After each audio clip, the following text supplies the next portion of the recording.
Hello friends, आज मैं बताऊंगा आपको निमोनिया के बारे में।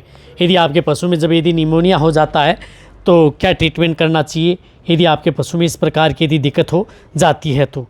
वैसे देखो, निमोनिया हम कहते किसे हैं। यदि आपके पशु में यदि जैसे सांस लेने में यदि आपके पशु में तकलीफ होती है, यानी पशुओं के जब फेफड़े में यदि सूजन आ जाती है तो उसी को हम क्या कहते हैं कि निमोनिया कहते हैं। पशुओं को सांस लेने में दिक्कत आती है और निमोनिया किसी भी तरीके से हो सकता है। कई कारण आपके पशु में हो सकते हैं निमोनिया के। ऐसा नहीं है कि आपके पशु में सर्दी हो रही है उसी की वजह से ही आपके पशु में निमोनिया हो सकता है। कई हैं फंगस के द्वारा भी हो सकता है, बैक्टीरियल भी हो सकता है, कोई जीवाणु द्वारा भी हो सकता है, वायरस द्वारा भी हो सकता है, या किसी परजीवी के द्वारा भी आपके पशु में जो निमोनिया हो सकता है। या यदि आपके पशु इस प्रकार के हैं कि जो जहाँ पर वातावरण ख़राब है, जहाँ पर धूल मिट्टी बहुत ज़्यादा उड़ रही है, तो उसकी वजह से भी आपके पशु में केमिकल डस्ट की वजह से भी आपके पशु में निमोनिया हो सकता है। या यदि मौसम में जब अचानक बदलाव आता है या एकाएक बदलाव हो रहता है तो उसकी वजह से भी आपके पशुओं में इसका निमोनिया हो जाता है। कई बार जो वजन ढोने वाले पशु हैं उनको यदि आप अधिक उपयोग में लेते हैं काम में तो भी उन पशुओं के अंतर्गत निमोनिया हो जाता है। देखो, सबसे पहले मैं बताता हूँ कि निमोनिया को आप कैसे पहचान सकते हैं कि आपके पशुओं के अंतर्गत निमोनिया हो गया है। तो सबसे जो मेन इसका सिम्टम्स होता है वो पशुओं के श्वास की गति है वो तेज हो जाती है और पशु क्या है कि लंबे लंबे सांस लेता है, जिससे आपके पशु में सांस के साथ घर घर की भी आवाज़ आती है। तभी देख लेना चाहिए कि उन पशुओं में निमोनिया हो गया है। भूख कम लगती है, आपका पशु एकदम सुस्त रहता है और जब भी यदि पशु सांस लेता है तो मुंह खुला करके पशु सांस लेता है। ये आपको ज़रूर ध्यान रखना चाहिए।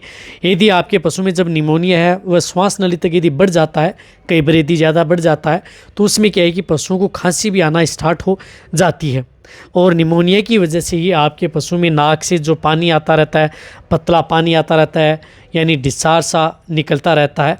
और जब ये डिस्चार्ज है उसके बाद में आपके पशु में ये गाढ़ा पीला मवाद जैसा डिस्चार्ज पशुओं के मुंह से या नाक से निकलता रहता है।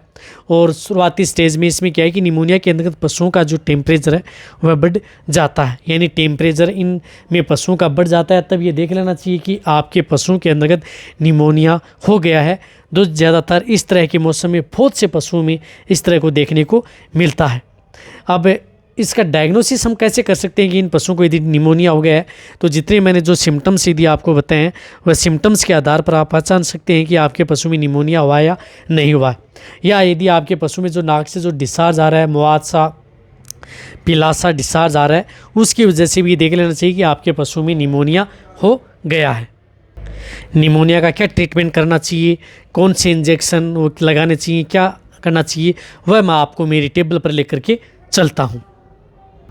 जो आपको मेरी टेबल पर जो ट्रीटमेंट दिख रहा है वह ट्रीटमेंट यदि पशु में जब निमोनिया हो जाता है तो किया जाता है। तो सबसे पहले तो मैं एक को बताना चाहता हूँ कि यदि आपके पशु में जब भी यदि निमोनिया हो जाता है तो आप उन पशुओं को, जिस पशु को निमोनिया हो गया है उस पशु को आप अलग रखें। यदि आप उस पशु को अलग रखेंगे तो वो ज़्यादा फायदा होगा। और यदि आप अपने पशुओं को ऐसी जगह पर रखें, जब भी यदि आपके पशुओं को निमोनिया हो जाता है वहाँ पर खुली जगह रखें जहाँ पर हवा आ जा सके, यानी आपका पशु सांस अच्छी तरह से ले सके। इस तरह आप रखें। यदि आपके पशु का जब टेम्परेचर बढ़ जाता है तो आप उस पशु को क्या है कि जो गर्म वातावरण है या धूप है बाहर, तो उस जगह पर रखें आपके पशुओं को। ये आपको ज़रूर ध्यान रखना है। और जब यदि आपके पशु में जिस प्रकार से टेम्परेचर बढ़ जाता है या बैक्टीरियल वायरस से यदि आपके पशुओं में निमोनिया होता है तो आप जो विक्स है या अदर जो बाम आती हैं उनका भी आप बफारा आप अपने पशुओं को दे सकते हैं। बफारे का मतलब है कि आपको पानी गर्म करना है और उसके अंतर्गत विक्स या बाम है वो डाल लेनी है, और जिससे यदि वो भाप निकलती है वो पशुओं के नाक के पास, मुंह के पास लेके जानी है।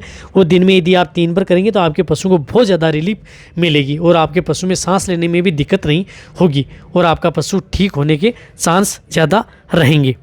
तो इस कंडीशन के दौरान इसमें क्या होता है कि सबसे ज़्यादा जो रोल होता है वह होता है एंटीबायोटिक इंजेक्शन का। तो एंटीबायोटिक इंजेक्शन के अंदर यदि आपके पशु में निमोनिया है तो आप बायरोसिन 1 शॉट का आप प्रयोग कर सकते हैं। जिस प्रकार से एंड्रोफ्लोक्सासिन है ये आप अपने पशु को दे सकते हैं। यदि छोटों में हुआ है, जैसे बछड़ों के अंतर्गत है या छोटे हैं, तो उनमें आप 5 ml सबकट, यानी सबकट आपको लगाना है। या जो बड़े एनिमल्स हैं जिनके अंतर्गत जो गाय भैंस हैं, आप 20 ml आप उसे सबकट त्वचा के नीचे ये इंजेक्शन लगा सकते हैं। लॉन्ग एक्टिव जो एंड्रोफ्लोक्सासिन आती है वह लगा सकते हैं। यदि आपके पास ये भी उपलब्ध नहीं है तो आप जो ये मोक्सल इंजेक्शन आता है जिसके अंतर्गत साल्ट है amoxicillin sodium and cloxacillin sodium. ये इंजेक्शन आप अपने पशुओं को अपने पशु चिकित्सक के द्वारा ये इंजेक्शन भी लगवा सकते हैं। बड़ा लार्ज एनिमल्स है तो आप उसे 4 ग्राम दे सकते हैं। यदि छोटा मीडियम है 300 kg के लगभग बॉडी वेट है तो उसे आप 3 ग्राम इंट्रामस्कुलर आप उसको ये इंजेक्शन लगवा सकते हैं। और रही बात यदि इन इंजेक्शन जो एंटीबायोटिक यदि आप उपयोग में ले रहे हैं, इन एंटीबायोटिक इन दोनों में से कोई सी भी आप एंटीबायोटिक उपयोग में लेनी है। ऐसा नहीं है कि आपको ये दोनों एंटीबायोटिक है ये दोनों एक साथ लेनी है, इनमें से कोई भी आप एक एंटीबायोटिक उपयोग में लेनी है। और साथ साथ आपको इसके अंदर CPM इंजेक्शन की बहुत ज़्यादा ज़रूरत होती है। क्लोरफेनेरमाइन मेलेट जो मैं इंजेक्शन यूज़ में लेता हूँ कैडिस्टिन, तो ये इंजेक्शन आप उस पशु को 10 ml इंट्रामस्कुलर ये इंजेक्शन भी आप उन पशुओं को ज़रूर लगवाएं। साथ साथ आप जो मिलोक्सिकेम एंड पैरासीटामोल साल्ट का जो इंजेक्शन जो मिलोनेक्स प्लस है या अदर जो इंजेक्शन आते हैं वो इंजेक्शन भी आप इसमें ले सकते हैं जो टेम्परेचर डाउन करने वाले हैं। लार्ज एनिमल्स में 15 से 20 ml इंट्रामस्कुलर और जो छोटे एनिमल्स हैं उनमें 5 से 7 और जो मीडियम साइज़ के एनिमल्स हैं उनमें आप 10 ml ओनली ऑन इंट्रामस्कुलर ये इंजेक्शन उन पशुओं को लगवा सकते हैं। कौन सा? मिलोनेक्स प्लस। ये तो आपको ट्रीटमेंट करवाना है। साथ साथ क्या होता है इनमें पशु जो खाना पीना कम कर देता है, जुगाली नहीं करता है, तो इसमें आप मल्टीविटामिन इंजेक्शन ट्राइबीवेट का भी आप प्रयोग करवा सकते हैं। लार्ज एनिमल में 15 से 20 ml इंट्रामस्कुलर या इंट्राविनस ये इंजेक्शन भी आप उस पशु को लगवाएं, बहुत ही अच्छा आपको रिजल्ट देखने को मिलेगा। रही बात यदि आपके पशु में एक दिन से यदि आपका पशु ठीक नहीं हो रहा है तो जो ये बायरोसिनवन शॉट यदि लगा रहे हैं तब तो आपको दूसरे दिन लगानी नहीं है, वरना आप यदि मोक्सर लगा रहे हैं तो आप इन ट्रीटमेंट को आप लगातार 2 से 3 दिन उस पशु का ये ट्रीटमेंट करना है। यदि आपको लग रहा है कि आपका पशु इस एक दिन लगा करके दूसरे दिन आपके पशु कम रिलीफ मिल रही है तो आप एंटीबायोटिक चेंज भी कर सकते हैं दूसरे दिन। तो उसके अंदर आप जिस प्रकार से ये एमोक्सिलिन फोर्ट है ये आप 4.5 ग्राम बड़े पशु में, छोटे हैं जो बछड़े हैं उनमें आप 300 mg इंट्रामस्कुलर व इंट्राविनस जिसके अंदर साल्ट हो एमोक्सिसिलिन सोडियम एंड सल्बाक्टम सोडियम ये एंटीबायोटिक भी प्रयोग कर सकते हैं। यदि एंटीबायोटिक यदि कम आपके पशु में असर कम कर रही है तो ज़्यादातर आपके पशु में जो ये ट्रीटमेंट है इन एंटीबायोटिक से ही हो जाता है।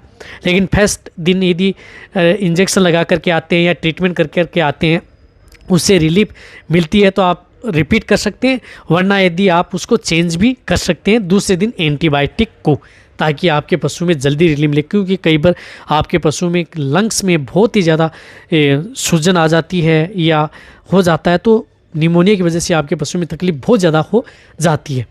तो ये इस बात का आपको ध्यान रखना है, जितने जो एंटीबायोटिक जो इंजेक्शन है वो आपको पशु चिकित्सक के द्वारा ज़रूर लगवाएं यदि आप जल्दी रिलीफ लेना है। साथ साथ जब ट्रीटमेंट करके आते हैं तो आप उसे जो मिलोनेक्स प्लस टेबलेट आती हैं वह टेबलेट भी आप पशुपालक को दे करके आ सकते हैं, जो 2 टेबलेट सुबह और 2 टेबलेट शाम लगातार आप उस पशु को 3 दिन ये टेबलेट भी दे सकते हैं। एक दिन ट्रीटमेंट करने के बाद में ये टेबलेट भी आप उस पशु को दिला सकते हैं यदि आप नहीं जा सकते, ताकि वहाँ पर पशुओं का जो टेम्परेचर है वो डाउन रहे।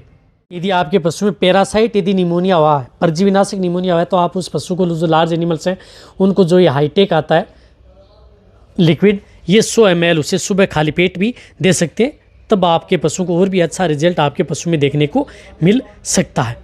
यदि इस तरह से ये ट्रीटमेंट यदि आप अपने पशु में यदि करवाएंगे तो आपके पशु में ज़रूर आपके पशु को निमोनिया का ट्रीटमेंट है, अच्छा ट्रीटमेंट है। कोई भी इस तरह की ट्रीटमेंट में इतना महंगा ट्रीटमेंट भी नहीं है। रही बात आपके पशुओं को रिलीफ भी मिल जाएगी।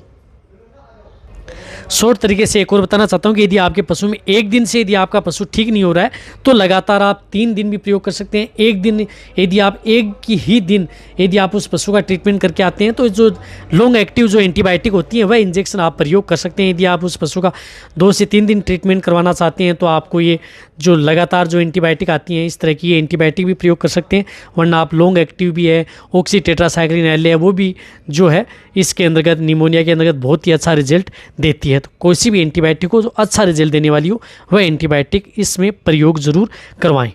यदि आपको निमोनिया पर यदि मेरी वीडियो अच्छी लगी है तो निश्चित जाकर आप कमेंट में लिखें। मेरी वीडियो को आप अपने दोस्तों के साथ, पशुपालकों के साथ और मेरे जितने वेटरनरी स्टूडेंट हैं उनके साथ आप इस वीडियो को जितना हो सकता है शेयर करें। मेरी वीडियो को आप लाइक करें, आपके एक लाइक से मेरे को मोटिवेशन मिलता है और मैं आपके लिए अच्छी से अच्छी और नॉलेजेबल वीडियो आपके लिए हर समय ऐसे लाता रहूँगा। यदि आपने अभी भी चैनल को यदि सब्सक्राइब नहीं किया तो सब्सक्राइब कर लें, उसका कोई पैसा लगने वाला नहीं है, बट आपको बहुत ही अच्छी और प्रॉपर नॉलेज आपको आने वाले समय में इस चैनल पर हमेशा ऐसे ही मिलती रहेंगी। इसी तरह से आप मेरी वीडियो देखते रहें, इसी तरह से आप मेरे को प्यार देते रहें। थैंक्स, धन्यवाद।